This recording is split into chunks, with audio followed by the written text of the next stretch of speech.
je vais vous partager ce message. Moi, en général, tous les messages que je donne, le Seigneur me les fait vivre. Donc, je vous parle de ce que je connais. Mais ce message, en fait, je l'ai sur le cœur et le Seigneur me l'a commencé à me le faire vivre depuis 20 ans, disons. Mais je croyais tout savoir. Et puis, le Seigneur m'a de nouveau interpellé en me disant, tu n'y es pas du tout, tu as encore beaucoup à apprendre dans ce domaine. Donc, je vais vous partager un petit peu ça. Pourquoi j'ai pas... Voilà, c'est là. Je vais vous parler des pensées,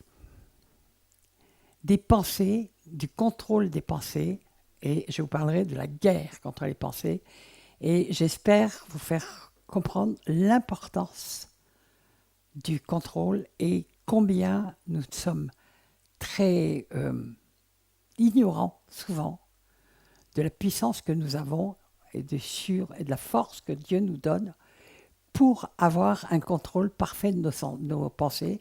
Et on est souvent très loin du compte, surtout dans le monde actuel qui fait tout pour déraper, dériver nos pensées. Les écrans nous influencent dans tous les sens. On est dans un tapage permanent pratiquement partout où on se trouve. Je parle de tapage, des mots, des trucs, jamais on a entendu autant de choses et jamais on a su aussi peu de choses. Jamais on a entendu parler avec autant de véhémence, etc. Et jamais on a entendu aussi peu de vérité. Le mensonge, il est partout. C'est écrit d'ailleurs dans un petit prophète, je ne me souviens plus où exactement. C'est la vérité a disparu de la place publique. Vous n'avez pas l'impression qu'on y est en plein? Voilà. Les conséquences sont un peu terribles et elles vont être là. Alors, je vais prendre un petit peu je vais prendre un peu le contexte actuel parce que moi, le Seigneur m'amène à vraiment un nettoyage de la pensée. Je dis bien un nettoyage, un contrôle et une guerre, parce que c'est une guerre incroyable. C'est la plus grande guerre que nous ayons à mener, en fait, dans l'état actuel. Parce que entre tout ce que nous pouvons entendre de vérité, contre-vérité, même dans les églises, des doctrines, des machins, à la fin on ne sait plus qui dit la vérité, où est le truc. On regarde la Bible, mais quelquefois on la lit un peu à la lumière de ce qu'on sait. Alors donc on influence la Bible en quelque sorte avec nos convictions. Donc je vous parlerai de ce que c'est que des convictions. Et puis alors, on est bourré d'écrans, on a des écrans tout le temps devant nous, les téléphones, etc. Et donc nous sommes bombardés en permanence dans nos pensées. Moi, j'ai joué à cache-cache avec mon téléphone portable pendant 25 ans. Maintenant, il m'a trouvé. Hein.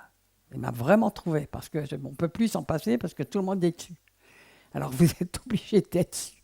Je disais, non, je ne veux pas de WhatsApp, je ne veux pas de signal, je ne veux pas des SMS, je ne veux pas, ça me prend trop de temps, ces machins, ça me bouffe la tête.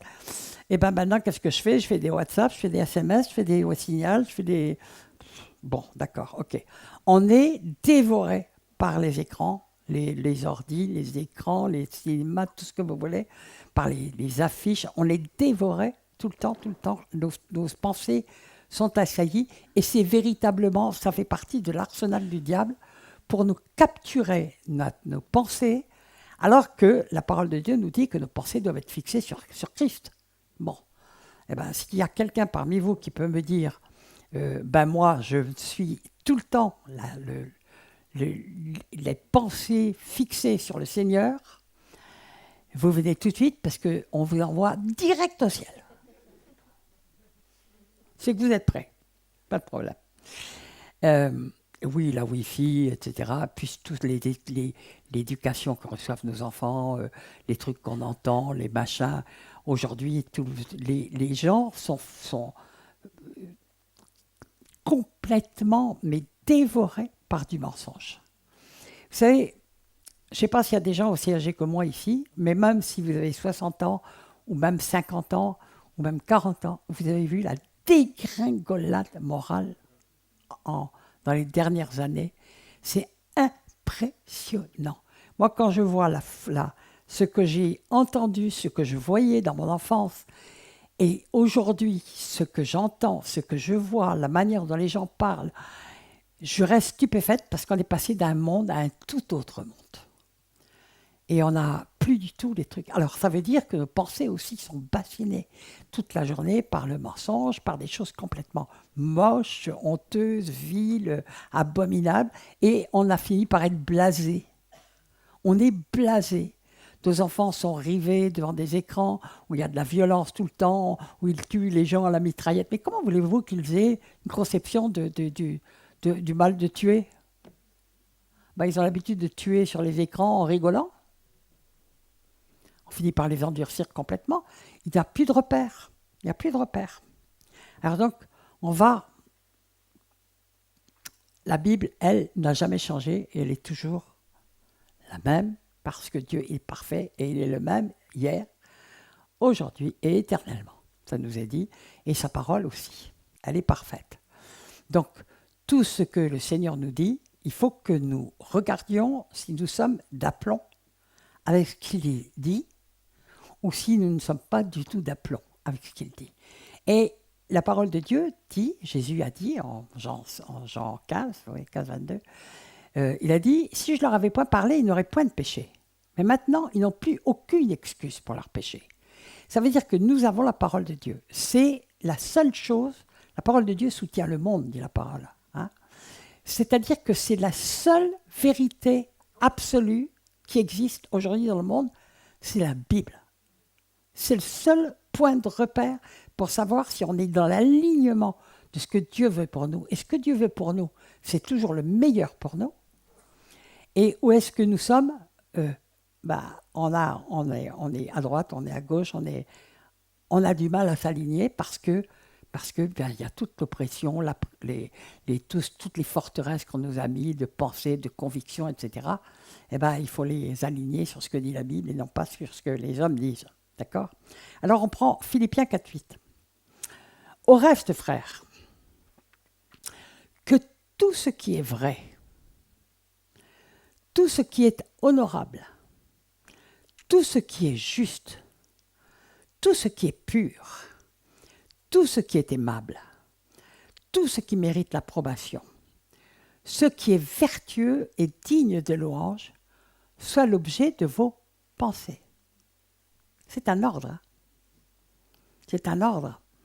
Et nous verrons que quand on n'est pas dans cet ordre-là, quand on n'est pas là-dedans, on peut y perdre son salut. Nous verrons, il y a d'autres passages qui le diront, je les donnerai demain. Donc c'est quelque chose de très grave qui nous est dit là, surtout dans les temps où nous sommes, puisque tout est fait pour faire dévier nos pensées de ce qui est pur, de ce qui est honorable, de ce qui est juste, de ce qui est vrai, etc. Tout est fait pour, tout. C'est l'œuvre de Satan qui est descendu avec une grande colère, sachant qu'il a peu de temps. D'accord ? Alors, je voudrais donc vous parler de la gravité de nos pensées, parce que souvent, on pense que ce qui reste au niveau de nos pensées, c'est pas grave, mais c'est pas du tout ce que la parole nous dit. Parce que ce qui est dans nos pensées, ça va déboucher sur des actes, ça va déboucher sur des paroles. Si c'est pas nettoyé, ça va sortir. Si vous avez de l'amertume ou de la colère dans le cœur, vous avez beau exercer tout ce qu'il faut pour votre volonté, pour que surtout ça ne se voit pas et que ça ne bouge pas, il y a un moment donné où ça va sortir d'une manière ou d'une autre. Donc ce qu'il faut combattre à la racine, la pensée. Notamment par le pardon, si on parle de la colère. Mais ça, c'est un message que vous connaissez. Mais il y en a d'autres, d'accord ? Alors, on va voir un petit peu déjà ce que Jésus dit, qui est quand même assez impressionnant. On va aller un petit peu en Matthieu 16, et c'est un moment assez impressionnant, où Jésus, on est en Matthieu 16, on n'est pas en Matthieu 1, donc déjà, les disciples ont passé beaucoup de temps avec Jésus, et Jésus va leur dire à un moment donné, « Et vous, que dit-on de moi ?» Ouais, là, ils sont très forts. Oui, il y en a les uns qui disent que tu es Jean-Baptiste, d'autres que tu es ceci, d'autres que tu es cela. Là, ils sont très forts. Ils sont très forts pour répéter ce qu'on leur a dit. Et puis tout d'un coup, Jésus leur dit, « Mais et vous, Que dites-vous que je suis?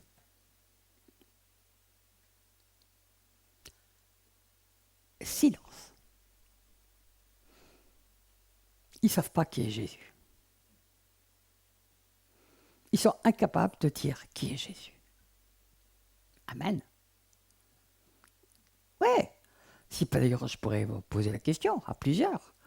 Bon, alors qui est Jésus? Puis vous me réciteriez tout ce que vous avez appris sur Jésus. Ouais, il est monté à la croix, il a pris nos péchés. Bon, et toi, qui dis-tu qu'il est? Tu l'as rencontré? Parle-moi de lui. Si vous n'avez pas passé du temps avec lui, si vous ne le connaissez pas intimement, vous n'aurez pas les moyens de répondre juste. Vous serez surpris. Amen. Ok. Alors, donc les apôtres sont comme muets là, et puis tout d'un coup, Pierre, et Jésus va dire après que c'est Dieu qui le lui révèle, Pierre s'écrie, tu es le Christ, le Fils du Dieu vivant.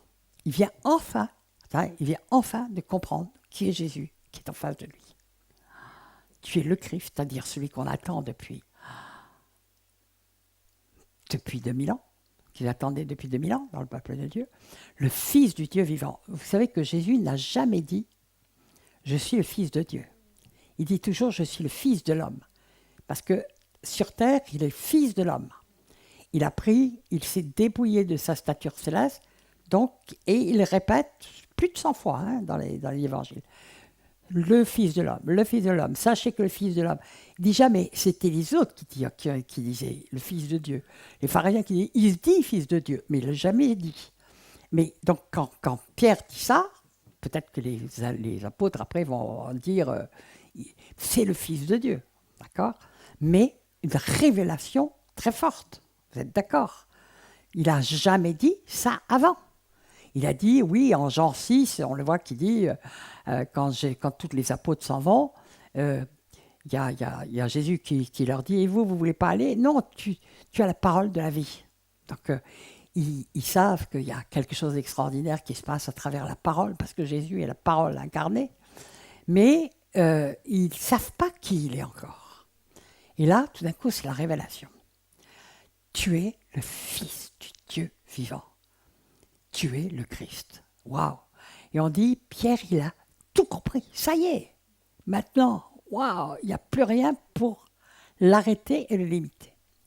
Et c'est là d'ailleurs que Jésus va lui dire, mais tu es Pierre, et sur cette pierre, alors ce n'est pas les mêmes mots en grec, je vais bâtir mon église, etc. Je te donnerai les clés du royaume des cieux.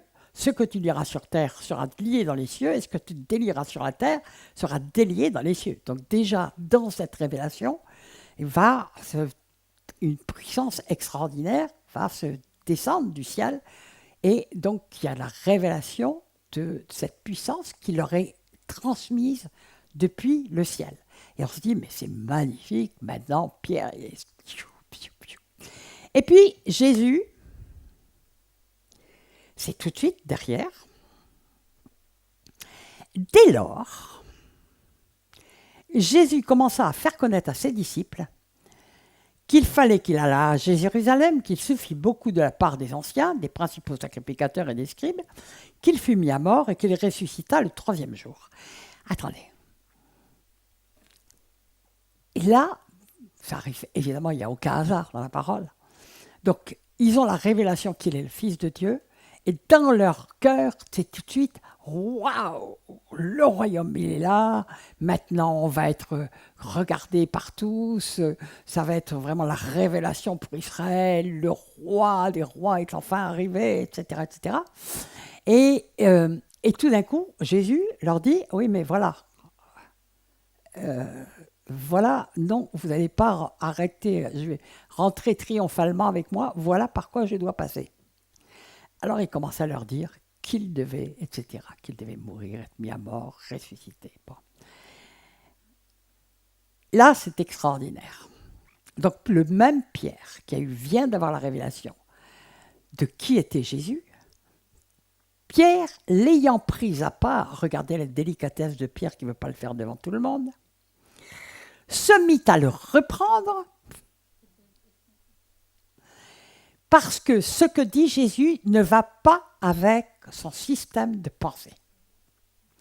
Ne va pas avec la manière dont il pense que Dieu doit agir. Et il va le dire. Donc il va faire la plus grande des prophéties qui soit. À Dieu ne plaise, Seigneur, cela ne t'arrivera pas. Point barre. Moi, le grand Pierre, sur qui tu vas bâtir ton église, eh bien, je te dis et je te prophétise que ce n'est pas possible que Dieu agisse comme ça. À Dieu ne plaise, cela ne t'arrivera point. Quelle prophétie, hein? Jésus se retournant, et là c'est là que ça nous intéresse, par rapport au message, mais Jésus se retournant dit à Pierre, arrière de moi, Satan. Satan, c'est l'adversaire. C'est-à-dire que ce que tu dis est contre qui est Dieu, contre le plan de Dieu, contre l'objectif de Dieu. Donc tu es complètement à côté de tes pompes avec tes convictions de ce que Dieu se doit de faire. Tu mets en scandale. Waouh, c'est pas un petit mot, hein? Puisqu'il est écrit malheur à celui par qui le scandale arrive.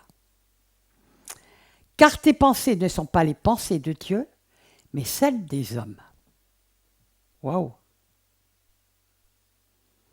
Simplement parce qu'il a des pensées qui vont dans le sens de ses sentiments et de ses émotions, et pas du tout dans le sens de ce que Dieu veut dire et veut faire, eh bien, il est traité de Satan, objet de scandale. Vous vous rendez compte de la gravité de ces paroles et de ce qu'elles nous apprennent? Ça veut dire que nos pensées, quand elles ne sont pas alignées sur celles de Dieu, nous devenons des adversaires de Dieu. Je dis ça parce que ça fait réfléchir sur la gravité du fait d'avoir des pensées qui sont alignées sur celles de Dieu. Comment peut-on avoir les pensées alignées sur celles de Dieu? D'abord, en étant bien nourri par sa parole, parce que sa parole, ça nous met dans les pensées de Dieu déjà. Que ce soit qu'il s'agit des paroles qu'il nous donne pour chaque jour, pour ce que nous faisons, de ce que nous vivons, ou des paroles prophétiques. Donc on va voir le monde à travers la parole, et donc chaque fois que quelque chose arrive, eh ben, on voit à travers ce que la parole de Dieu en dit, et pas à travers ce que les hommes en disent. Amen. C'est pas un exercice facile, c'est pas un truc qui fait clic-clac, c'est un apprentissage progressif de la manière de penser et d'aligner notre pensée sur celle de Dieu. Et puis bien sûr, il y a aussi ce que le Seigneur peut nous dire personnellement pour que nos pensées soient encore alignées sur celle de Dieu. Et ça va bâtir notre foi, parce que ce qui vient de Dieu, notre foi doit être bâtie sur la parole de Dieu. La foi vient de ce qu'on entend, et ce qu'on entend au sens grec du terme, c'est-à-dire comprend, on assimile. Et ce qu'on entend vient de la parole de Dieu. Amen. Donc, notre foi, si elle n'est pas bâtie sur ce que Dieu dit et sur la pensée de Dieu, elle est bâtie sur quoi? Elle est bâtie sur nos sentiments, sur nos émotions, sur nos désirs, comme Pierre, qui pourtant venait d'avoir une fantastique révélation de qui était en face de lui, qui a encore ces désirs humains, charnels, qui sont en route et qui n'a pas du tout envie que ce Messie qu'il a appelé à le suivre soit traité comme un malfrat, et pire qu'un malfrat. D'accord?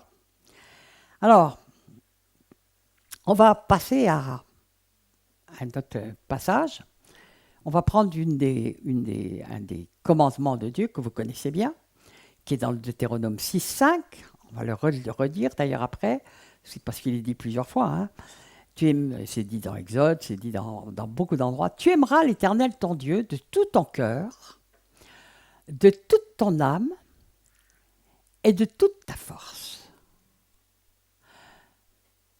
Moi, ça m'interpelle. déjà pour quelque chose. Il y a donc une différence entre l'âme et le cœur.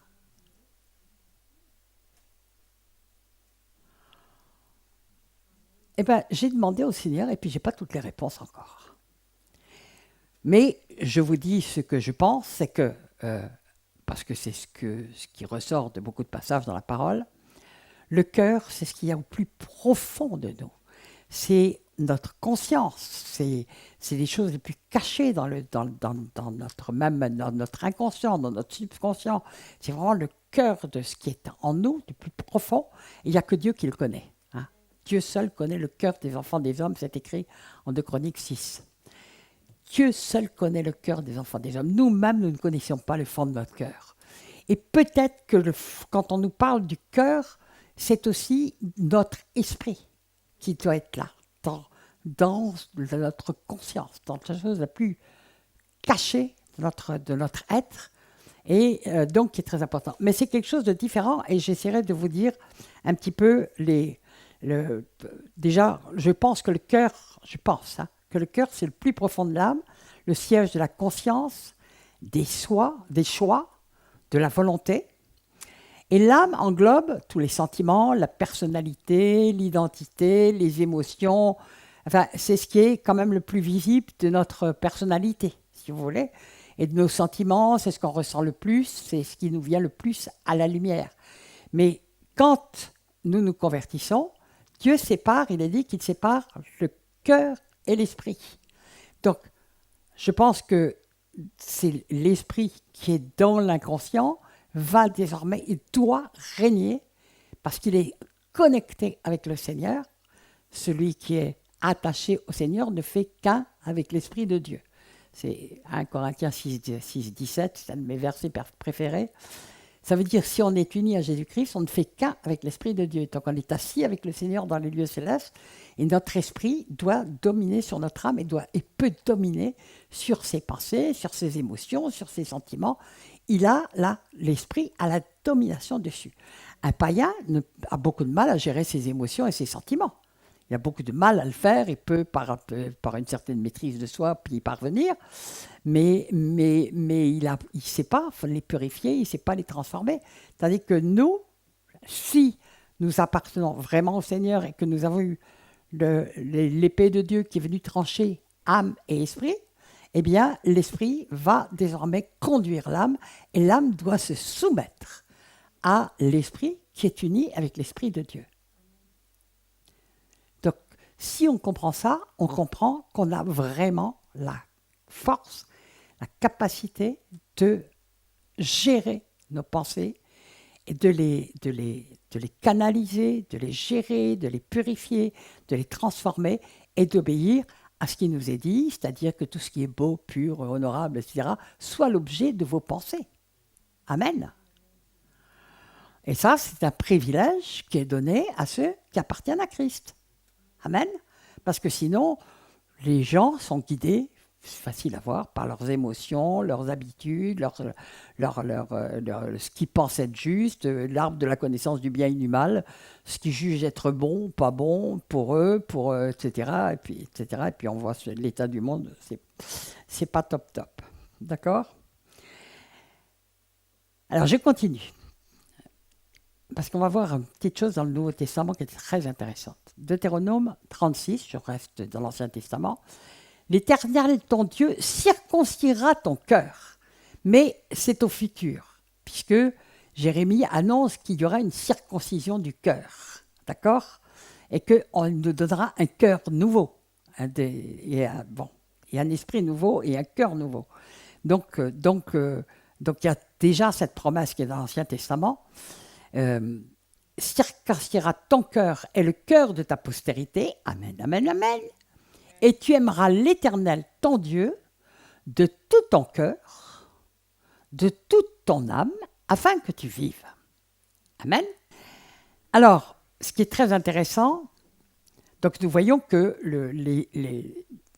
nous allons voir que Dieu a élevé le niveau d'exigence dans le Nouveau Testament. Et nous allons comprendre pourquoi. Justement, parce qu'il nous donne une nouvelle naissance, parce qu'il nous donne un nouveau cœur, il tranche l'âme et l'esprit, Et voilà ce qui est écrit, Matthieu 22, 37. Jésus lui répondra, « Tu aimeras le Seigneur ton Dieu de tout ton cœur, de toute ton âme et de toute ta pensée. » Ce n'est pas dans l'Ancien Testament, c'est dans le Nouveau. Et il va le répéter. Marc 12, 30, « Tu aimeras le Seigneur ton Dieu de ton cœur, de toute ton âme, de toute ta pensée et de toute ta force. » Donc nous voyons quelque chose de nouveau qui est apporté, c'est la pensée. Ça veut dire qu'on peut avoir désormais le contrôle de la pensée et diriger la pensée. Et non plus être harcelé par nos propres pensées. On a la capacité de gérer nos pensées et de les leur ordonner d'être axés sur ce que dit la parole de Dieu et sur ce que le Seigneur nous demande. D'accord ? Par exemple, s'il nous dit je vous donne ma paix, je vous laisse ma paix. Ben, si on n'est pas à la paix, ce n'est pas de la faute de Dieu, il nous l'a donnée. Ça veut dire que nous ne sommes pas alignés sur les pensées, que nos pensées sont assaillies par plein de trucs et que nous les laissons se laisser assaillir par plein de trucs. Je vais vous poser une petite question. Qui d'entre vous actuellement peut dire qu'il est dans une paix absolument parfaite et qu'il n'a strictement aucun souci, aucun problème à gérer, qui ne se réveille pas en disant « Oh là là, j'ai ce truc » et qui ne s'endort pas avec, de préférence. Est-ce que vous n'avez pas l'impression qu'on est de plus en plus harcelé sur les pensées ? Ben oui, c'est vraiment le champ d'attaque de Satan. Donc, si je vous fais ce message, c'est parce que le Seigneur me dit il faut vraiment reprendre le contrôle de nos pensées, parce que sinon, on va se laisser embarquer dans plein de trucs, dans la panique, dans les peurs, dans les tas de choses, etc. Comme j'en ai beaucoup parlé de la peur ces dernières années, parce que tout est fait pour mettre les gens sous la peur, et il est écrit en Hébreu 2 que que la peur, que tous ceux qui étaient... Jésus est venu libérer tous ceux qui, par crainte de la mort, étaient dans la servitude. Si vous craignez la mort, vous allez être dans la servitude.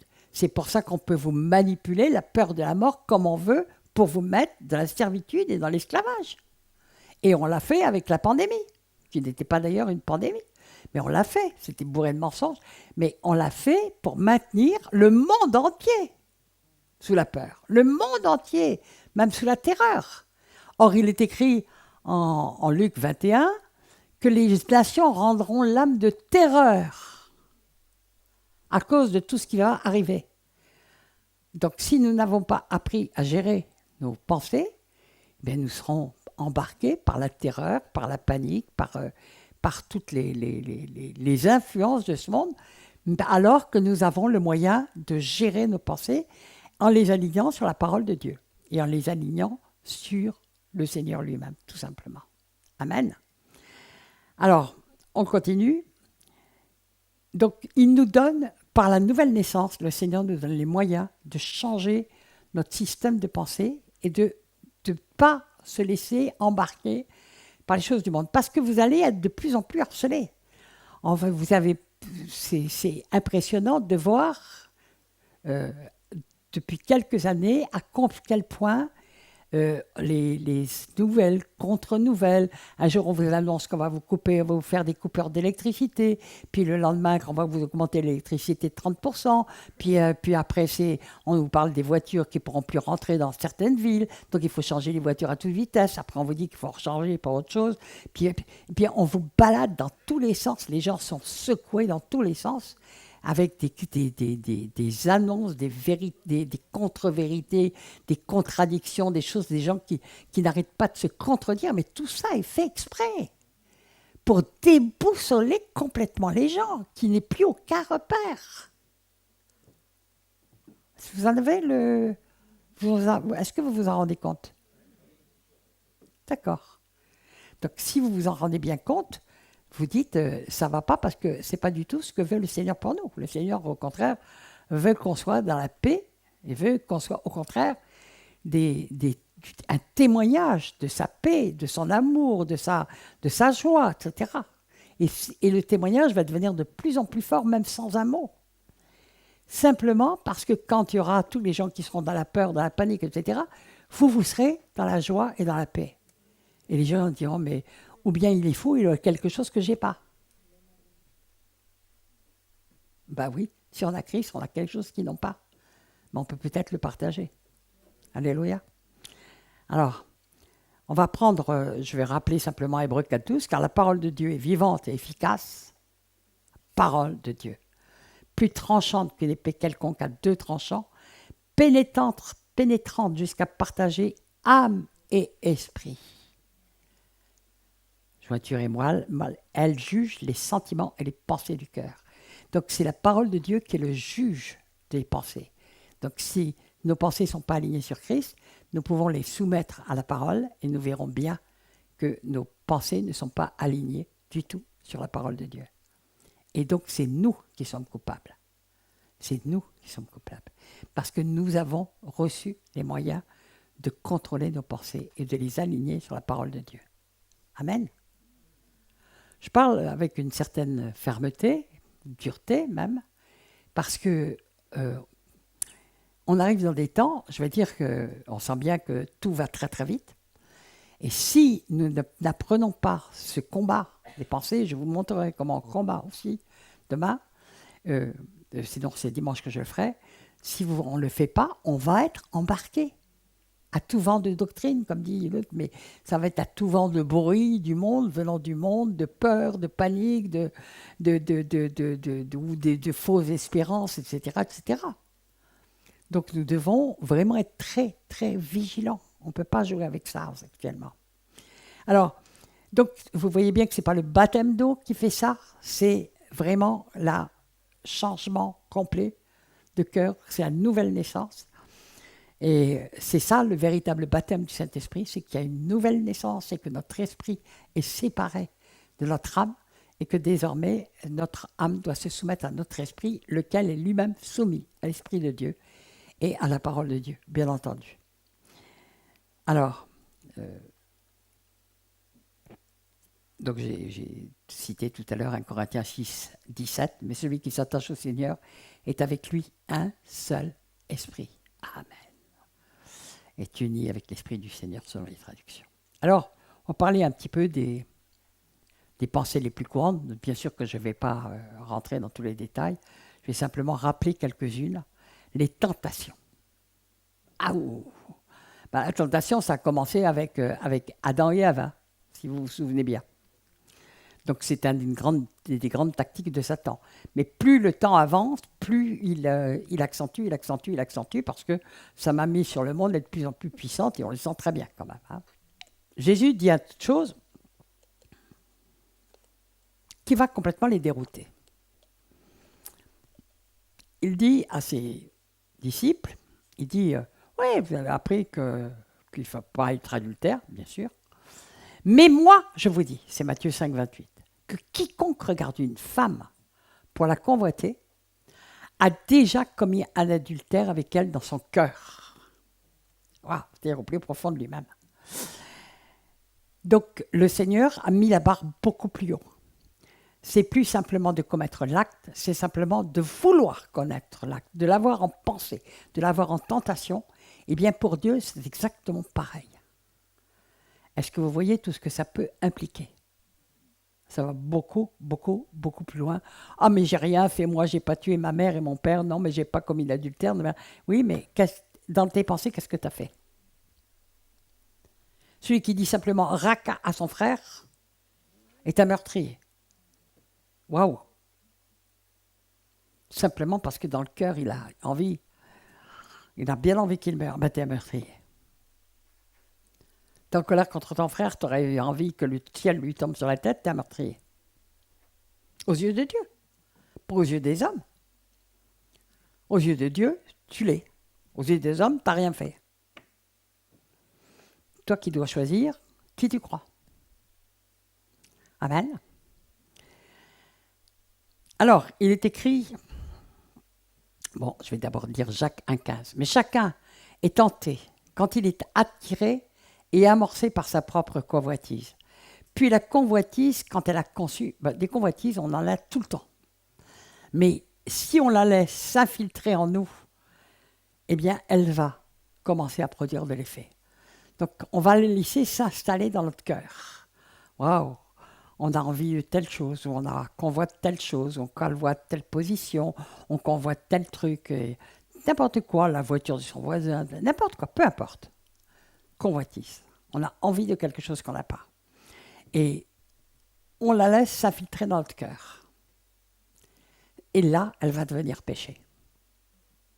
D'accord? Convoitise, il y en a partout. Mais immédiatement, on doit combattre les convoitises. Parce que si on les laisse s'infiltrer, ça va devenir péché. Et peut-être qu'on passera à l'acte. D'accord? Mais chacun est convoité, est tenté, quand il est attiré, à amorcer par sa propre convoitise, puis la convoitise, lorsqu'elle a conçu, enfante le péché, et le péché étant consommé, produit la mort. D'accord? C'est quand même extrêmement grave. Jacques ne parle pas à des païens, il parle à des chrétiens. D'accord? Paul aussi, il a dit, le salaire du péché, c'est la mort. On a eu des évangiles très relatés dans les églises de l'hypergrâce, qu'on a appelé l'hypergrâce. Mais non, Dieu est bon, mais il comprendra. Je suis désolé, mais Dieu ne comprend pas quand on a appris que. Il ne comprend pas. Vous pouvez dire aussi, c'est exactement ce qu'il a dit. De peur que Dieu... c'était pas grave. Non, parce qu'elle a répété à Satan, c'était pas du tout ce que Dieu avait dit. Dieu avait dit, tu mourras certainement. Elle a dit, de peur qu'on meure. Donc c'est plus pareil. On tord un peu la parole de Dieu. Alors, est-ce que c'est elle ou c'est Adam qui a tordu la parole de Dieu? Bon, moi j'ai la réponse, parce qu'il n'y a qu'à voir les sanctions que Dieu donne pour savoir lequel a commis le péché. Le premier péché, qui est l'incrédulité. Donc, on n'a pas cru à ce que Dieu a dit. Et on a plein d'évangiles où on relativise ce qui est dit dans la parole. Mais non, Dieu est bon, Dieu comprendra. Mais non, Dieu est d'accord avec ça. Non, Dieu n'est pas d'accord. S'il a dit que le salaire du péché, c'était la mort, le salaire du péché, c'est la mort. S'il dit que simplement de la convoitise dans la tête, quand elle a conçu, donc qu'elle s'est installée et que la convoitise est là dans le cœur, eh bien, ça produit la mort. Waouh!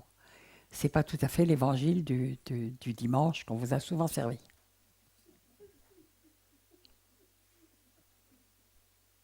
Ça vous fait rire, l'évangile du dimanche. Bon, ok. Bon, on va quand même prêcher dimanche. Hein? Ok, donc rien à voir.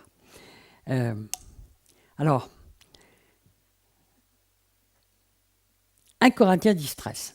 Aucune tentation ne vous est survenue qui n'ait été humaine. Ça veut dire que le monde n'arrête pas de nous tenter. Mais le Seigneur, elle est humaine. Ça veut dire qu'elle n'est pas surhumaine. Ça veut dire qu'on peut dominer sur elle. Comme il a été dit à Caïn, domine sur le péché. Nous pouvons dominer sur elle. Et Dieu, qui est fidèle, ne permettrait pas que vous soyez tentés au-delà de vos forces. Amen. Mais avec la tentation, il préparera aussi le moyen d'en sortir. Ça veut dire qu'il nous a préparés par sa parole, on peut proclamer les paroles, on verra aussi le combat spirituel qui peut être fait, parce qu'on a aussi quelquefois, souvent même, à faire du combat spirituel. Il nous préparera aussi le moyen de sortir afin que vous puissiez la supporter. Nous sommes soumis à la tentation, comme Ève a été soumise à la tentation. Tout le temps.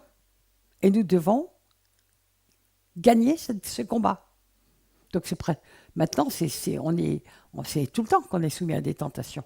Vous êtes d'accord avec ça? Ça n'arrête pas. Hein? Alors, donc c'est plus fort que moi, c'est pas biblique. Ah, mais je ne peux pas m'empêcher de faire ça, c'est plus fort que moi. Mensonge. Si tu es chrétien, mensonge. Si tu es païen, c'est vrai. Mais si tu es chrétien, c'est pas vrai. C'est pas plus fort que toi. Parce que Dieu est plus fort. Le nom de Jésus est beaucoup plus fort que ça. Amen. Donc, C'est pas une excuse, c'est plus fort que moi, mais par contre, parfois, on a besoin de délivrance. Parce que la tentation est presque insupportable. Parce qu'on a vraiment des esprits méchants qui sont là. On peut quand même lutter, mais on a quelquefois des esprits qui sont tellement forts que c'est très très dur. On a besoin de la délivrance. Amen. Ça ne va pas être mon thème de cette fois-ci, mais j'en ai écrit et fait tellement de tonnes que je peux passer à autre chose aussi de temps en temps. De temps en temps, tout le temps d'ailleurs. Alors, donc, c'est une guerre. Je vais vous dire, mettre nos pensées alignées sur celles de Dieu, sur la parole, c'est une guerre permanente. Et j'ai la conviction, peut-être tort ou à raison, mais quand il nous est dit dans la parole, en Apocalypse, à cette reprise, à celui qui vaincra, qu'est-ce qu'on a à vaincre? On n'a pas à vaincre les démons, ils sont déjà vaincus. On a à vaincre notre chair, oui, ça oui. Mais dans notre chair, il y a les pensées. C'est le plus dur à vaincre. C'est la plus grande des guerres, c'est ça. On arrive à s'arrêter de boire, on arrive à se passer de chocolat dont on ne pouvait pas se passer, on arrive à s'arrêter de se fumer, c'est un peu dur, ça requiert un peu de force, à moins qu'il y ait des délivrances, qu'il y ait une délivrance merveilleuse du Seigneur. On arrive par la volonté à faire plein de choses, mais la guerre contre les pensées, c'est une guerre permanente. C'est une guerre permanente. Parce que tout est fait pour assaillir vos pensées et les détourner du Seigneur et les détourner de la parole. Tout. Tout. Et ce n'est pas une guerre simple. Moi, je croyais que j'étais à l'abri, que le Seigneur m'avait appris, et puis depuis quelque temps, depuis plusieurs mois, il est en train de me travailler là-dessus pour me montrer que je suis loin d'avoir gagné cette guerre. Parce que c'est une guerre, je dirais, presque de chaque instant. Tout d'un coup, il y a une pensée qui arrive en disant « c'est pas de Dieu ça. Au nom de Yeshua, j'arrête. Stop. Dehors. » Et c'est éprouvant. C'est un gros truc. Je vous raconterai une de mes bagarres demain, après-demain. Non, j'ai du mal à penser que je dise demain, je dis rien, mais je crois que j'arriverai à dire quelque chose quand même. Alors, mais c'est vraiment une guerre. C'est une guerre permanente et c'est une guerre qui est tellement importante en ce moment, qui va faire la différence entre les chrétiens qui tiendront debout dans les temps qui viennent et ceux qui ne tiendront pas debout. Ils tiendront debout parce que leur pensée sera alignée sur celle de Dieu. Parce que dans leur pensée, il y aura tout ce que Dieu a dit, qui viendra au moment où il le faut, comme promis. Tout d'un coup, il arrivera un obstacle, ou une difficulté, ou une grosse attaque, ou n'importe quoi. Tout de suite, le Seigneur nous donnera une parole qui vient de lui et qui nous permettra de tenir. Amen. Je vais poser une petite question. Combien ont tenu contre la peur? Je parle de la peur, de l'angoisse, toutes les formes que peut revêtir la peur, durant tous les temps de confinement, de pandémie, où toute la journée on nous bassinait des histoires de chiffres, de morts, etc. Combien ont tenu? Non mais dites-le sérieusement, c'est vrai, c'est important. Hein? Il y a la prière et puis il y a le combat aussi. Il y a le combat de la vérité, c'est-à-dire on cherchait la vérité, on voulait la vérité et on ressentait le mensonge. Donc ça nous gardait. Quand on voit que, quand on a le discernement du mensonge, parce que si on est imprégné de la vérité, qu'est-ce qui se passe? Jésus est la vérité. Donc si on est imprégné de la vérité, qu'est-ce qui se passe? Ben, quand on entend le mensonge, on le reconnaît. On le reconnaît. On le voit tout de suite. Et ceux qui l'ont vu tout de suite, qui ont compris tout de suite, ils ont pu tout traverser dans la paix, même s'il y a eu des inconvénients. Mais sans la peur, sans la panique, sans l'angoisse, et puis même en aidant d'autres personnes autour d'eux. Amen. Alléluia. Donc je dirais que c'était une répétition générale. D'accord? Par rapport au temps qui arrive. OK? Alors, je répète quand même. Philippiens 4.8, qu'on le sache par cœur ce verset. Au reste, frères, que tout ce qui est vrai, tout ce qui est honorable, tout ce qui est juste, tout ce qui est pur, tout ce qui est aimable, tout ce qui mérite l'approbation, ce qui est vertueux et digne des louanges, soit l'objet de vos pensées. Waouh! Après ce que j'ai expliqué, il prend un relief un peu plus... Il est fort, hein, ce verset. Et il devient très fort dans les temps actuels où on est bombardé en permanence pour perdre la foi et pour surtout avoir la peur, l'angoisse, douter, le doute. Est-ce que Dieu a vraiment dit ça? Oh là là! Oui, mais si Dieu revenait maintenant, il dirait peut-être plus la même chose parce qu'avec les temps qui sont là, il changerait peut-être son fusil d'épaule. Ok, ben non, c'était le truc. Alors, on va parler maintenant des sentiments et des passions. Aïe, aïe, aïe, aïe, aïe. Je pourrais vous faire un grand message sur la reine du ciel et que ce qu'elle touche, c'est justement, elle va faire taire l'esprit, ça c'est Jézabel, elle va faire taire l'esprit pour que ça soit l'âme qui règne, d'accord, avec ses sentiments. Je vais prendre un exemple biblique, parce qu'on se rend compte, d'accord, des effets que ça peut avoir, les sentiments. Il y a des sentiments qui viennent de Dieu. Dieu nous a donné des sentiments, Dieu a des sentiments. Dieu aime, Dieu peut avoir de la colère, Dieu hait, Dieu, il y a des choses qu'il hait, il y a des gens qu'il hait, c'est écrit. Dieu hait les méchants, c'est écrit. Donc Dieu a des sentiments. Dieu se met en colère, Dieu a des sentiments. Mais donc c'est lui qui nous a donné aussi toute la gamme des sentiments possibles. Mais il y a des sentiments qui ne sont pas du tout soumis à Dieu. On peut être pris tomber en amour fou de quelqu'un, et j'espère que ça vous est tous arrivé. Et puis que c'était le bon ou la bonne. Quelquefois non. Quelquefois non. Parce qu'on s'est fait embarquer par nos sentiments et par nos passions, et comme ça ne venait pas de Dieu, ça n'a pas tenu tellement la route. Alors, on va parler de Samson. Je ne vais pas raconter toute l'histoire de Samson. La plupart d'entre vous la connaissent. N'oubliez pas que Samson est un juge en Israël, que ça se passe après donc l'Exode, et que il n'y a pas de roi en Israël, mais Dieu a mis des juges, parce qu'il sait qu'il faut quand même exercer la justice sur terre, et il charge des hommes d'être justes. Donc je ne vais pas vous faire non plus un cours là-dessus, parce qu'il y a énormément de choses qui sont dites dans la parole là-dessus. Mais donc, Samson est juge. Samson est un Nazaréen. Ça veut dire qu'il a fait une alliance avec le Seigneur, avec des vœux.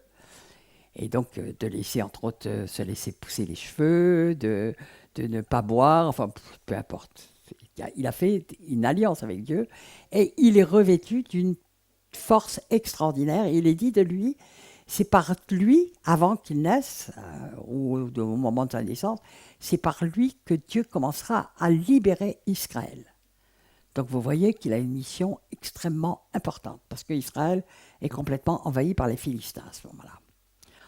Disons qu'ils ont fait des alliances avec les Philistins, les gens du pays, que les Philistins les mènent par le bout du nez, pour dire comme ça. Et donc, Samson va arriver, il va faire des exploits extraordinaires. Il va aussi se marier déjà avec une femme philistine, et ça viendra de Dieu. Puis elle a fait, je vous passe l'histoire, mais vraiment à une vitesse grand V. Elle va vraiment être complètement tordue, et puis ça va terminer très mal pour elle. Et puis voilà Samson qui fait des exploits avec une force absolument extraordinaire, qui est une force surnaturelle, qui lui vient bien sûr de Dieu. Mais sa force physique, on peut l'assimiler à ce qui peut nous arriver aujourd'hui. Si nous sommes avec Dieu, il peut nous revêtir d'une force surnaturelle par physique, encore que s'il le veut, il peut le faire, mais surtout une force spirituelle. Amen. Et nous donner une autorité extraordinaire qui peut qu'aller croissant avec notre foi. D'accord ? Plus notre foi croît, plus nous pouvons faire des choses absolument impressionnantes et qui nous dépassent nous-mêmes de très loin. Et Samson, il est là, et puis il tombe amoureux. Ah, la fille, qu'est-ce qu'elle doit être belle! Oh là là là là! Une sirène, comme tout le monde en rêve, d'accord? Une vraie femme qui a une puissance de séduction impressionnante, et il tombe amoureux, et vous connaissez le nom de la petite dame, elle s'appelle Delilah. Alors là, il n'est pas dû, elle est coquette, elle est vénale, on va le voir, tout ça, mais il n'est pas du tout que c'est venu de Dieu. C'est-à-dire que là, ce sont ses sentiments à lui, comme ses pensées à lui, ses sentiments à lui. Comme Jésus a dit à Pierre, tes pensées ne sont pas celles de Dieu, mais celles d'un homme. Là, tes sentiments ne sont pas de Dieu, mais ceux d'un homme. C'est par ta chair que tu aimes, et par tes propres pensées, et pas du tout par les pensées qui viennent de Dieu, ni par ce qui te vient de Dieu, parce qu'il est témoin quand même. Et il dit, alors, en Juge 14,4, il a épousé une Philistine, et tout Israël a dit, mais comment il a pu faire ça? C'est interdit dans la loi de Moïse d'épouser des étrangères. Et pourtant, il est écrit, Juge 14,4, son père et sa mère ne savaient pas que cela venait de l'Éternel, car Samson cherchait une occasion de dispute de la part des Philistins. En ce temps-là, les Philistins dominaient sur Israël. Donc, ça nous situe bien le contexte. Et donc, cette première fois, quand Samson épouse cette Philistine, cela vient de Dieu. C'est pour qu'il y ait une bonne raison pour qu'il aille faire la guerre et qu'il montre un peu qui sont ces gens-là, qu'est-ce qu'il y a dans leur cœur, alors qu'ils ont l'air tellement gentils. Ils ont l'air tellement gentils, mais en fait, ils dominent. Et donc ça venait vraiment de Dieu. Et même ses parents ne l'ont pas compris. Et ça peut nous arriver aussi. Quelquefois, le Seigneur nous demande de faire des choses, et puis notre entourage va nous dire « Ah là, mais ça ne peut pas venir de Dieu, c'est absolument impossible. Comment Dieu pourrait-il demander ça? C'est strictement impossible. » Moi, ça vous est peut-être jamais arrivé, mais moi, ça m'est arrivé à plusieurs reprises. Que le Seigneur me demande de faire des choses que personne n'a compris autour de moi. Et pourtant, je savais bien que ça venait de Dieu. Et puis, c'est après les fruits qu'on voit qui prouvent que. D'accord? Ok, mais quelquefois, il faut lutter, même pour ça. Et tandis que Delilah, c'est vraiment un mauvais désir. Un mauvais désir, comme on en parle pour les Hébreux dans le désert. C'est un mauvais désir. Elle est séduisante, elle est magnifique, elle est là, mais regardez ce qui est dit d'elle, ce verset 16. Comme elle était chaque jour à le tourmenter et l'importuner par ses instances, son âme s'impacienta à la mort. C'est-à-dire qu'elle lui a fait tourner la tête, si on veut parler en langage moderne, ou qu'elle lui a mis le ciboulot à l'envers. Et donc, il y a perdu toute sa raison, il y a perdu toute son intelligence, il a tout perdu. Et là, il est même dit quelque chose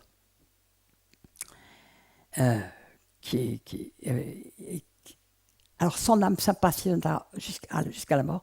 Il lui ouvrit tout son cœur, c'est-à-dire qu'il va lui révéler le secret de sa puissance surnaturelle. Et nous connaissons la suite, d'accord? Et plus tard, elle dit alors, c'est au verset 20, « Les Philistins sont sur toi, Samson. » Elle le réveilla de son sommeil et il dit « Je m'en tirerai comme les autres fois, je me dégagerai. » Et il dit quelque chose de terrible, qu'il ne voyait pas que l'esprit s'était retiré de lui. Il ne le voyait pas. Il ne s'en est même pas aperçu.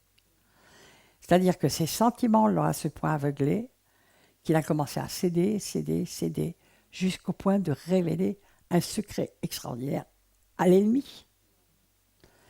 Et donc, il n'a pas vu que l'onction, que l'esprit s'étant retiré de lui, l'onction s'est retirée de lui. Quand l'onction se retire, vous savez, souvent les gens ne font pas la différence entre l'onction et les dons.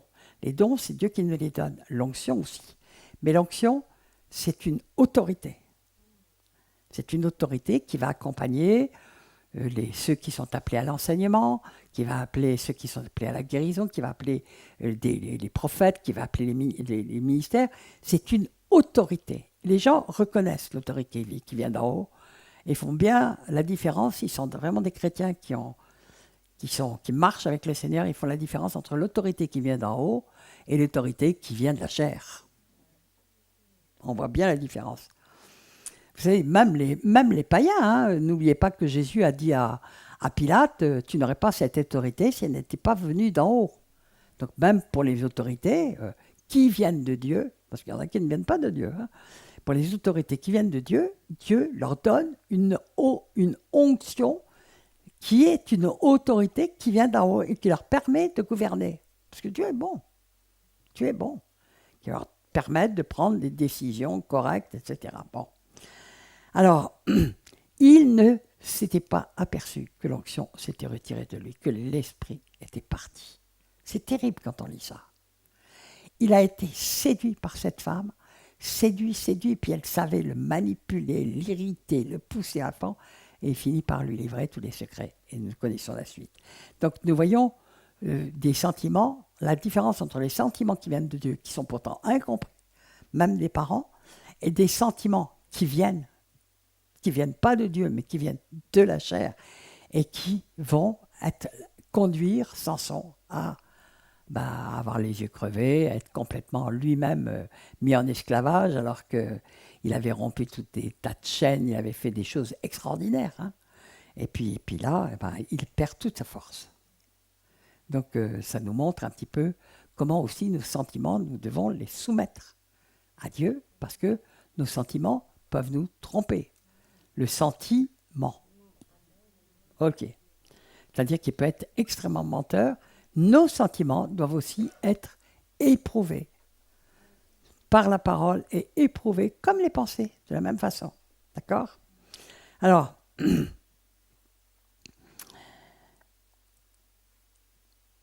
peut avoir des passions, c'est bien sûr. On peut avoir des passions. Il y a des passions qui viennent de Dieu, il y a des passions qui ne viennent pas de Dieu. C'est toujours pareil. Seigneur, est-ce que ça vient de toi ? Si ça ne vient pas de toi, je n'en veux pas, je le retire. Il y a une guerre. Il y a une guerre. Hein. On nous parle des passions qui font la guerre à l'âme. Ça peut faire la guerre à l'âme. Donc c'est à lui de faire la guerre à ces passions qui font la guerre à l'âme. C'est à nous de le faire. Avec l'aide du Seigneur, bien entendu. Parce que sans lui, on ne peut rien faire. Donc on ne peut rien faire. Ok ? Si vous avez une passion pour les foot, je ne suis pas contre. Mais franchement, ça peut être de l'idolâtrie. D'accord ? Ok ? Je ne suis pas contre. Hein. Si vous avez envie, si vous aimez voir jouer le foot, je ne suis pas contre. Mais si vous êtes là et que votre pensée est complètement captivée, vous pensez pendant un mois, je vais aller voir ce match de foot, et que toute la journée vous êtes là-dedans, et que vous ne pensez plus que par ça, je doute que ça vienne de Dieu. Vous voyez ce que je veux dire ? C'est à nous de soumettre les choses au Seigneur. Dieu n'est pas contre toutes ces choses. On peut avoir des passions, on peut avoir des désirs, on peut avoir des choses, mais il ne faut pas les mauvaises passions, il ne faut pas les mauvais désirs, il ne faut pas les mauvais sentiments. Il faut des choses qui sont quand même mises à la lumière de la parole de Dieu. Si vous avez la passion du vélo, c'est peut-être très bon pour votre santé. Je ne suis pas contre la passion pour le vélo. Mais bon, ça peut être aussi de la compète pour montrer qu'on est plus fort que les copains. Bon. On a à éplucher pratiquement tous ces domaines qu'on se met rarement à éplucher. Et je crois que c'est en ce moment que c'est particulièrement, nous arrivons dans les temps où ça va être très important parce que nous allons de plus en plus être confrontés aux pressions, aux images, aux nouvelles, aux mensonges dans tous les sens, parce que ça, on a déjà bien commencé depuis un certain nombre d'années, voire 40 ans, voire 60 ans, voire je ne sais pas combien. Et puis, on doit le faire. Alors, il y a plein de choses qui sont cachées dans nos pensées. Et ces choses peuvent conduire à des actes ou à des choses qui nous mènent à la mort. Hein ? Les pensées impures, la masturbation. Moi, je vous parle simplement des choses que j'entends souvent. Les gens viennent en disant « Michel, je n'arrive pas à me sortir de là. » C'est une guerre. D'accord? Les fantasmes, les trucs, les machins, les colères, les amertumes, les jalousies, tout ce qui est considéré comme les fruits de la chair. D'accord? Et donc qui peuvent nous vraiment nous mettre notre salut en l'air, parce que c'est ce qui est dit. Il dit les racines d'amertume, prenez garde à vous-même, et puis il dit qu'on peut perdre son salut. On l'a fait croire aux gens qu'ils ne pouvaient pas perdre leur salut, mais c'est pas du tout biblique, ça. Pas du tout biblique. On est sauvé qu'en espérance. Et celui qui persévérera jusqu'à la fin, voilà, sera sauvé. Donc, on n'est pas installé dans un rocking chair. Dire, moi, je suis chrétien jusque dans l'éternité, je ne bouge plus. D'ailleurs, depuis que je suis bébé, je suis chrétien. Je suis là, tout est cool. Bon, d'accord, ok. Bah, c'est pas tout à fait ce que la Bible me dit. Alors, ne confondons pas les passions et les addictions, parce que souvent les jugements sont terribles, parce qu'il y a des gens qui ont été liés par des addictions, et c'est très dur d'en sortir.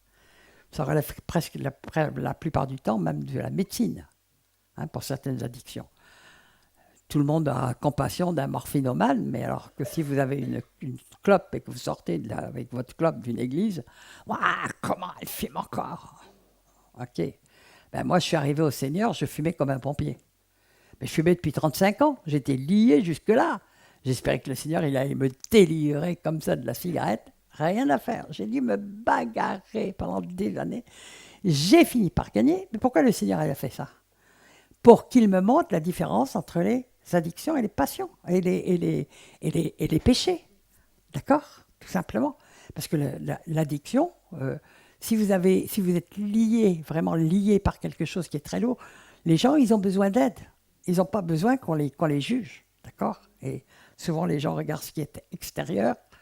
La cigarette, ça se sent. Vous savez, moi, quand j'allais dans les églises, et que les gens venaient en disant « Est-ce que tu peux prier pour ma cigarette ?» Puis s'approchaient de moi, je sentais le tabac. Alors bon, ok. Alors j'ai dit « Va voir le pasteur à côté. » Ouais, le Seigneur m'a fait traverser des petits trucs comme ça pour pour m'enseigner. Alors, on peut avoir beaucoup de liens qui viennent aussi des lectures, des vidéos, des jeux vidéo, des trucs. On est en train de lier nos enfants. Attendez, l'addiction du téléphone, maintenant ils sont tous comme ça.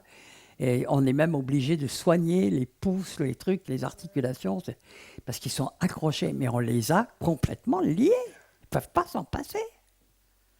Et ils imaginent même pas la vie sans ça. Alors si un jour on arrête tout, ils vont complètement être errants. Des addictions qui n'ont pas l'air méchantes, mais qui sont très méchantes. Vous savez quelle est la première délivrance que j'ai eue du Seigneur quand je me suis converti? Ça fait toujours sourire les gens quand je leur dis. Et pourtant, j'ai dû y penser pendant très très longtemps, parce que avant que je comprenne pourquoi c'était par ça qu'il avait commencé. Alors que moi, je voyais tous les péchés classiques, etc. C'est-à-dire, je venais de l'enfer, du trou noir. Et je m'attendais à ce que le Seigneur commence à me délivrer de ça, qui était considéré comme très grave dans les églises. Et moi, la première chose dont il m'a délivré, c'est du bridge. Mais je ne vous mens pas. Je me convertis un dimanche matin, et l'après-midi même, je faisais des tournois internationaux tout le temps. Je pensais bridge, je parlais bridge.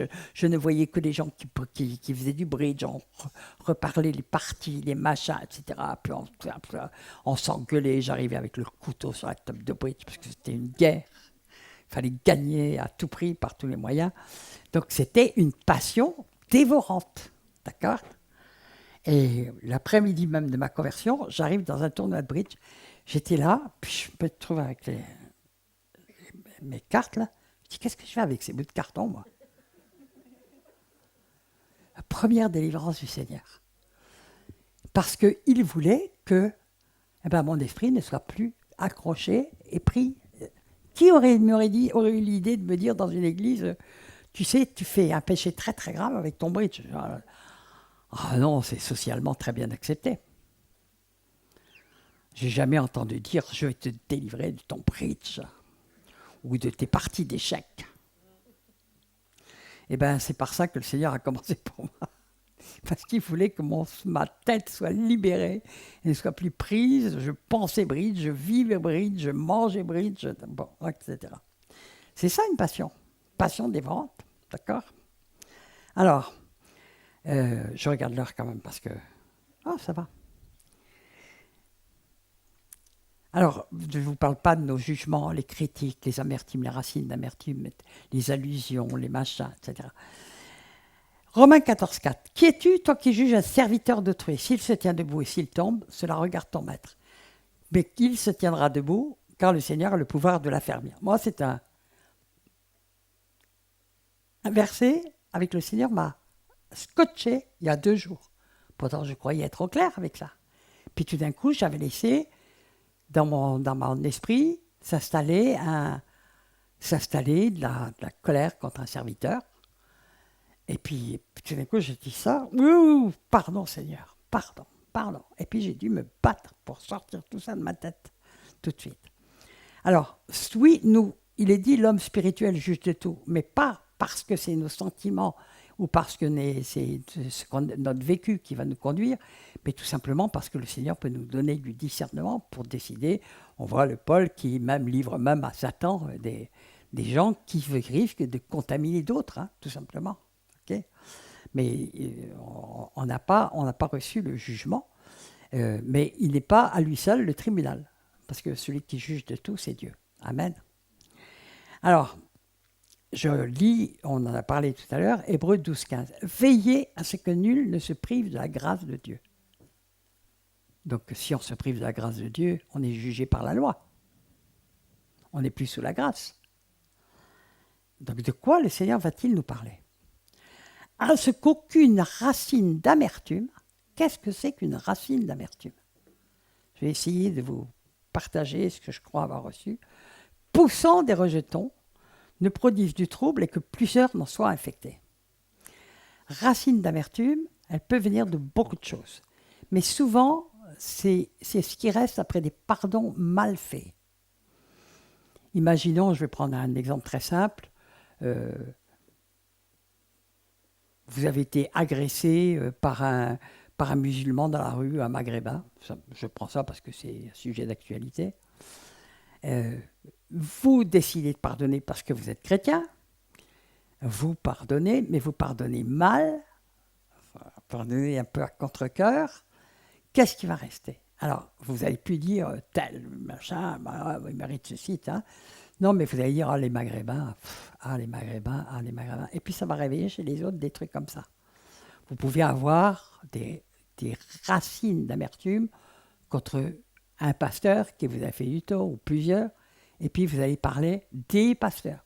Et on se met à englober tout comme ça. Ah, les pasteurs sont comme ça. Ah, Bon, ok. Donc, ça peut s'appliquer et s'étendre un petit peu à tous les systèmes.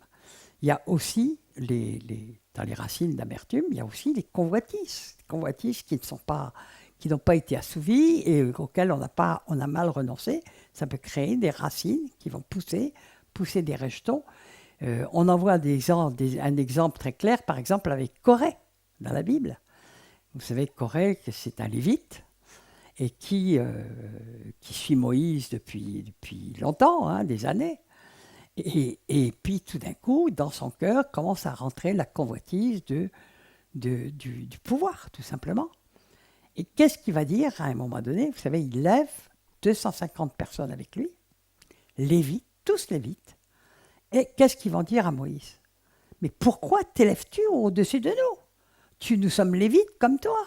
Il n'y a pas de raison pour que tu t'élèves au-dessus de nous. J'ai mis très longtemps à comprendre pourquoi la sanction de Dieu va être aussi grave derrière. Vous la connaissez. Hein, ils vont tous disparaître, la terre va s'ouvrir, ils vont disparaître complètement, tous les 250. Et tout simplement parce que il dit quelque chose qui est extrêmement grave. Il dit, pourquoi t'élèves-tu au-dessus de nous? Est-ce que c'est Moïse qui s'est élevé? C'est Dieu qui l'a élevé. Et à quelles conditions? À quel prix? 40 ans dans le désert. C'est la férule de Jéthro, un Kenyan. Donc, ils n'ont pas payé le prix, mais ils convoitent sa place. Et donc, eh bien, ça va commencer à grimper dans le cœur de l'un, et puis il va contaminer à d'autres aussi. Et puis, ça va créer une division, ça va créer une révolte, littéralement, et on voit quelle est la réponse de Dieu. Donc, c'est grave. Veillez à ce que nul ne se prive de la grâce de Dieu. D'accord ? Donc, je vous parle comme ça de choses, je ne peux pas tout développer. Je veux simplement parler de certaines choses qu'on retrouve dans la Bible ou qu'on retrouve fréquemment, et que de toute façon, on voit tout le temps. Je vous ai parlé tout à l'heure de la peur. On vient de vivre des temps où la peur a été orchestrée, littéralement instrumentalisée, pour mettre les gens sous contrôle complet. D'accord ? Et les amener à faire des trucs aberrants. Aberrants. Se confiner chez soi, ne plus bouger, se mettre des masques, ne plus se serrer la main. Dans les églises, être à 2 mètres les uns des autres. Bonjour la communion fraternelle, hein, d'accord ? C'est impressionnant, même les pasteurs, beaucoup de pasteurs ont dit il faut vous tenir à 2 mètres les uns des autres, il ne faut surtout pas se serrer la main. Moi je vous dis, on a fait plein de séminaires pendant ces temps-là. Les gens qui arrivaient avec un masque, en général 1 heure après, ils n'en avaient plus. Hein. Puis j'ai une bonne nouvelle à vous annoncer, c'est que les masques n'ont jamais arrêté les virus, ils n'arrêtent que les microbes. C'est un virus, d'accord ? Donc tout était orchestré pour, au contraire, le couvre-feu, on l'annonçait le dimanche soir pour qu'il soit mis en route dès le lendemain, enfin, pour rendre tout le monde complètement cinglé. Il faut bien être... donc on a expérimenté ça. Alors donc je recite Hébreux 2,15, et qu'il délivra tous ceux qui par crainte de la mort étaient toute leur vie retenus dans la servitude. Donc c'est pas rien la peur. Il y a 365 fois dans la Bible, ne crains pas ou n'aie pas peur. Un pour chaque jour. Un pour chaque jour. Ça veut dire que c'est un ordre. Ne craignez pas. Ne craignez pas pour le lendemain. Ne craignez pas pour ceci. N'aie pas peur. Ne crains pas. Je suis avec toi. Etc., etc. Tout le long de la Bible. Ne crains pas. Ne crains pas. Ne crains pas. Et pourtant, on a vu beaucoup de chrétiens se laisser gagner par la peur. Donc ils étaient dans la désobéissance, ils étaient dans le péché, vous êtes d'accord ? Je n'ai pas dit que la peur elle-même était un péché. Parce que c'est aussi quelque chose qui peut nous garder. C'est un sentiment qui peut nous garder. Je vais vous raconter une petite blague que vous avez peut-être déjà entendue, parce qu'elle m'est arrivée. Bon, c'est un pasteur qui est en train de conduire à 180 à l'heure et qui est un passager. Bon, moi, ça m'est arrivé d'avoir des pasteurs qui conduisaient à 180 à l'heure et j'étais le passager. Bon, ok. Et il y a le passager en question qui dit au pasteur, mais arrête-toi, mais ralentis. Mais qu'est-ce que tu as ? Mais pourquoi ? De quoi tu t'inquiètes ? Il ne faut pas s'inquiéter de rien. Il sert de la parole comme ça. Il faut s'inquiéter de rien, ne rien craindre pas, etc. Puis tout d'un coup, il dit, d'ailleurs, qu'est-ce que tu as crainte ? Les anges sont avec nous. Et puis il y a le passager qui dit, mais moi j'ai vu les anges descendre à 120 à l'heure. Non, Dieu n'est pas contre n'est pas pour la témérité, faire qu'on fasse n'importe quoi. Et on peut avoir peur. Moi, il m'est arrivé d'exiger des personnes qui conduisaient beaucoup trop vite. Je leur disais, tu t'arrêtes, tu me descends sur la route. Parce que c'est des choses normales, tout simplement. D'accord ? Donc, des sentiments, il faut savoir la différence entre la manipulation qui peut être faite sur nous de la peur ou le péché que nous avons de la crainte, par exemple, de manquer. Puisque Jésus a dit, ne vous souciez pas du lendemain. Donc si on se soucie du lendemain, il va nous arriver ce qu'on croit. On va avoir des problèmes le lendemain. Et nous serons entièrement fautifs. D'accord ? Parce que nous avons péché. Au lieu de faire confiance en Dieu. Vous voyez la différence ? Mais les sentiments de peur, si vous êtes sur un banc qui commence à se balancer et puis que vous voyez arriver, comme ça s'est passé il y a 2 jours, un porte-conteneur qui arrive droit dans le pont, vous avez le droit d'avoir peur. Mais vous pouvez en même temps vous réjouir et chanter « Alléluia, je vais enfin rejoindre mon Papa céleste. Yes !» Amen. Alors, on lit Ésaïe 41, 10. Ne crains pas, car je suis avec toi. Ne promène pas des regards inquiets, car je suis ton Dieu. Je te fortifie, je viens à ton secours. Je te soutiens de ma droite triomphante. Qu'est-ce qui connaît ce verset par cœur?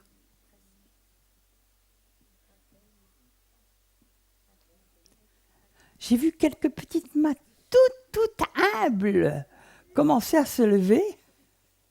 Pourtant, Dieu sait que c'est un verset qui peut être bien utile actuellement et qu'on doit, chaque fois qu'on a une petite peur qui arrive, on va aller lire ça, Ésaïe 41, 10.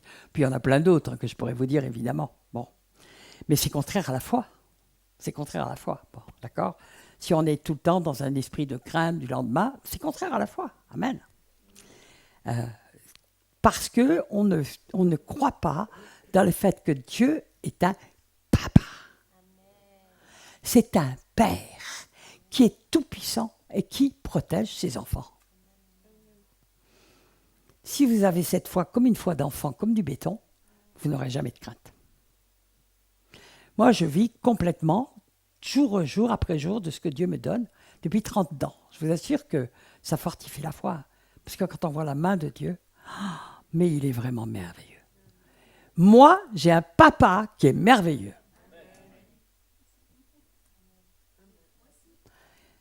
Ah, bah, j'ai entendu quelqu'un qui a dit moi aussi. Chouette, il y a un chrétien dans la salle. Amen. Alors, Luc 21, 9, là on parle des temps actuels. Quand vous entendrez parler de guerre et de soulèvement, ne soyez pas effrayés, car il faut que ces choses arrivent premièrement, mais ce ne sera pas encore la fin. Vous n'avez pas l'impression quand vous entendez ça qu'on y est en plein? Ok. 25, verset 25. Il y aura des signes dans le soleil et dans la lune et dans les étoiles. Et sur la terre, il y aura de l'angoisse chez les nations qui ne sauront que faire. Les nations ne sauront que faire. Vous n'avez pas l'impression qu'on y est? Ça arrive. Hein? Ils font semblant de contrôler les choses, mais ils ne contrôlent plus rien. Au bruit de la mer et des flots. Ben, il va y avoir des tsunamis, il va y avoir des tremblements de terre, il va y avoir des choses épouvantables. Tout ça. Les hommes rendant l'âme de terreur. Donc on peut mourir de peur, au sens réel du terme, dans l'attente de ce qui surviendra sur terre, car les puissances des cieux seront ébranlées. Donc ça, on ne l'a pas encore vu, mais c'est proche. Peut-être que tous ceux qui sommes ici allons le voir. Parce qu'on sent vraiment qu'on arrive dans les temps de la fin et qu'il va se passer des choses très lourdes et très graves. Alors donc, on a été avertis. Jésus a dit, voici, je vous ai tout annoncé d'avance. Est-ce que c'est pour qu'on ait peur? Oh là là, qu'est-ce qui va arriver? Non. C'est pour qu'au contraire, on dise, si Dieu est au contrôle d'absolument tout, il n'y a pas un oiseau qui tombe sans que Dieu l'ait voulu. Et dans toutes les circonstances, on doit être capable de dire, même les pires, parce que c'est écrit, Romains 8, 28. Qui le connaît par cœur? Ah, facile.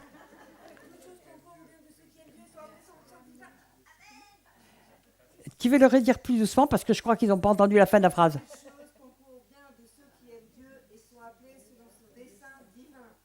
Amen. Et c'est très important, c'est les deux. Ceux qui aiment Dieu et qui sont appelés selon son dessein. Tout concourt.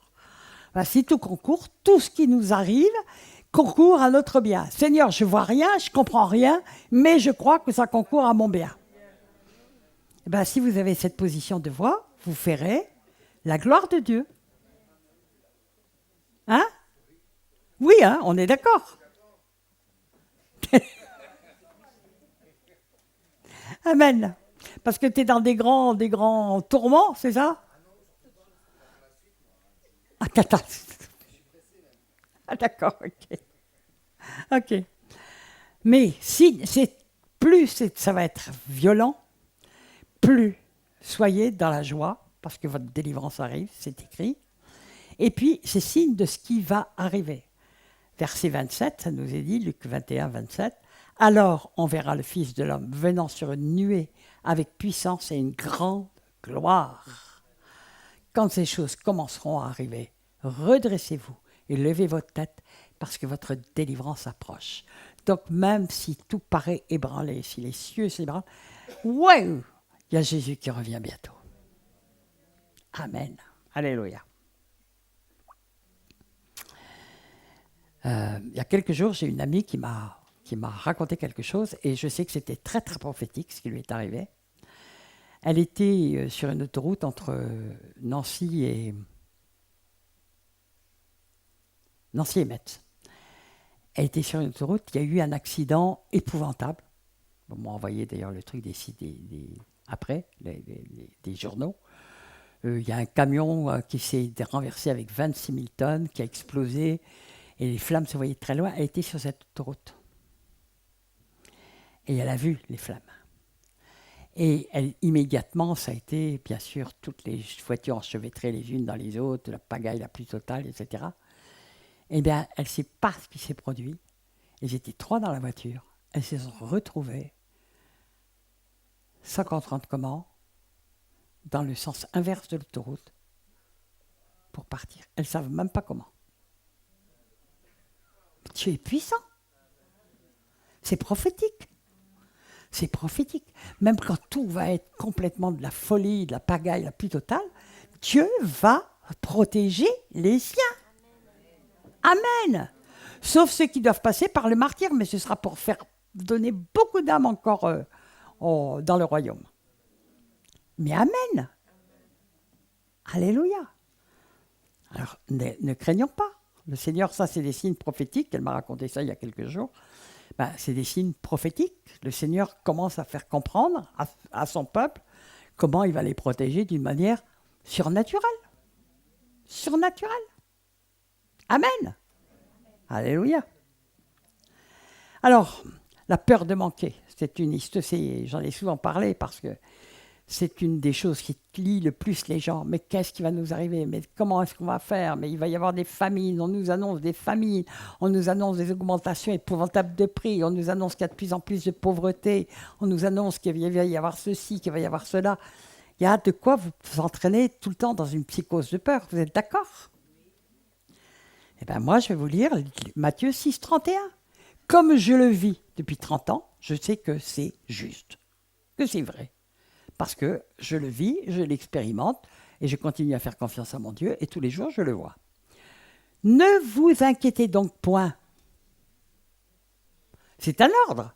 Si vous vous inquiétez, c'est que vous manquez de foi.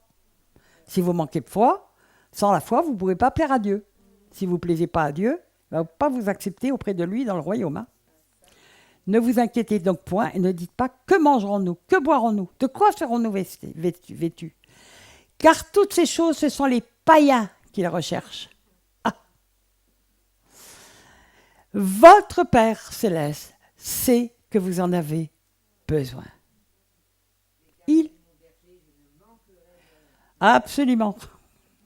Je vois que tu connais tes classiques. Non, mais j'ai vécu ces peurs-là il n'y a pas longtemps. Bon, d'accord. Peut-être que tu nous en feras un témoignage. Cherchez premièrement le royaume et la justice de Dieu. Voilà notre priorité. Cherchez premièrement le royaume. Le royaume, chercher le royaume, c'est chercher le Christ. Il est le royaume. Cherchez premièrement le royaume et la justice de Dieu. Puis c'est le royaume où règne la justice, où règne la pureté, où règne la beauté, où règne la sainteté. Bon, il faut qu'on aspire à ça tout le temps. Et la justice de Dieu, ce qui est juste pour Dieu. Hein? Et toutes ces choses seront données par-dessus. Je l'ai expérimenté. Dieu a toujours pourvu à mes besoins, jour après jour. C'était même impressionnant.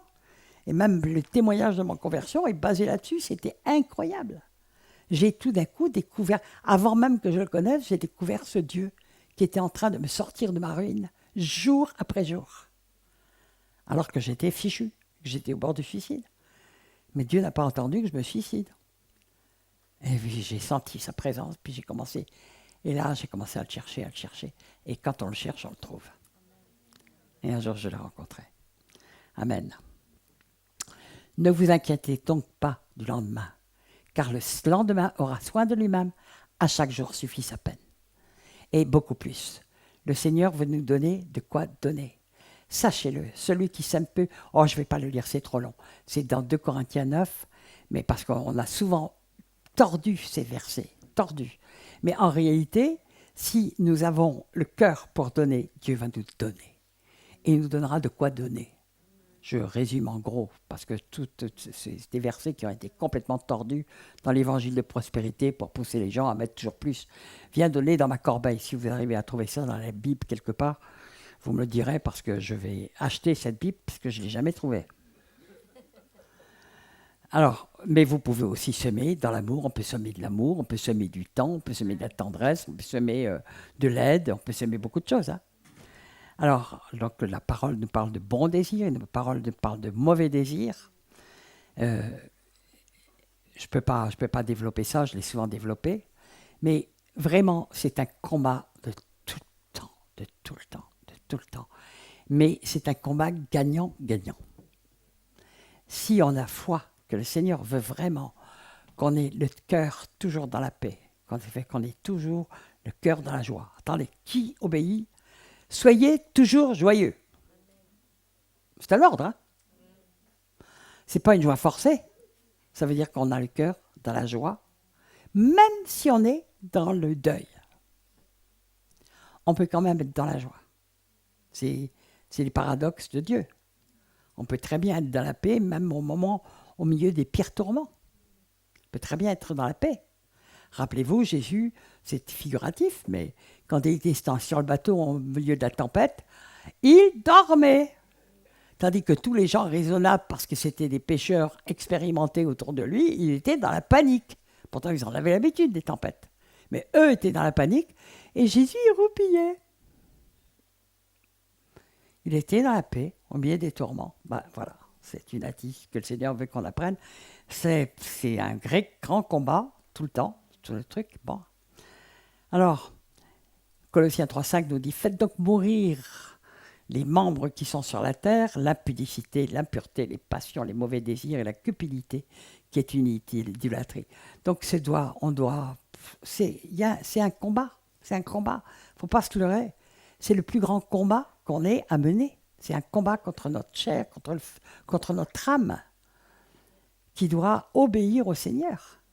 Et nos sentiments, on doit faire le tri et on doit amener à avoir les sentiments qui étaient en Christ. Ayez en vous les sentiments qui étaient en Christ. C'est écrit. Voilà, c'est Paul qui le dit. Amen. Alors, je vais terminer là-dessus. Bon, la finalité de cette guerre, c'est l'empathie, qui est un sentiment très rare, la véritable empathie, qui fait qu'on ressent littéralement les souffrances de l'autre, les peurs de l'autre, les trucs, et donc on peut les endosser, les aider, amener la personne dans la paix. Hein? L'empathie, la compassion. La compassion, je parle de l'amour agapé, parce que souvent c'est encore un mot qui a été tordu. C'est l'amour agapé, c'était ce qui était en Jésus. Jésus, il souffrait énormément. Hein? Il était homme de douleur, habitué à la douleur. Il est écrit en Ésaïe 53. Pourtant, il était en même temps dans la paix. Homme de douleur, pourquoi? Parce qu'il souffrait de la souffrance des autres. Il souffrait de voir l'état du peuple de Dieu. Il souffrait par avance, par sachant toutes les souffrances qu'il devrait vivre. Ouais. C'était totale empathie, totale compassion. Totale. C'est de ça dont il souffrait Jésus. Et là, quand on a gagné cette guerre, c'est là que se réalise ce qui a été écrit en Jean 13, 35. C'est à l'amour que vous aurez les uns pour les autres qu'ils reconnaîtront que vous êtes mes disciples. Qui est ce il? Il. Qu'ils reconnaîtront que vous êtes mes disciples. Qui est ce il? Ben, c'est ceux qui n'en sont pas. Mais qu'est-ce qu'ils ont, ces gens-là? Ils ont un amour qu'on ne connaît pas. Ils ont un amour les uns pour les autres que le monde ne connaît pas. Un amour vrai, un amour pur. Amen. Jean 13, 35. OK? C'est notre baromètre. C'est à l'amour que nous aurons les uns pour les autres qu'ils nous reconnaîtront. Les païens diront, vous avez quelque chose qu'on n'a pas. On aura une paix que les autres n'ont pas. C'est les temps qui viennent, c'est là qu'on verra de nouveau la différence entre les vrais chrétiens et ceux qui ne le sont pas. Ils auront quelque chose que les autres n'auront pas.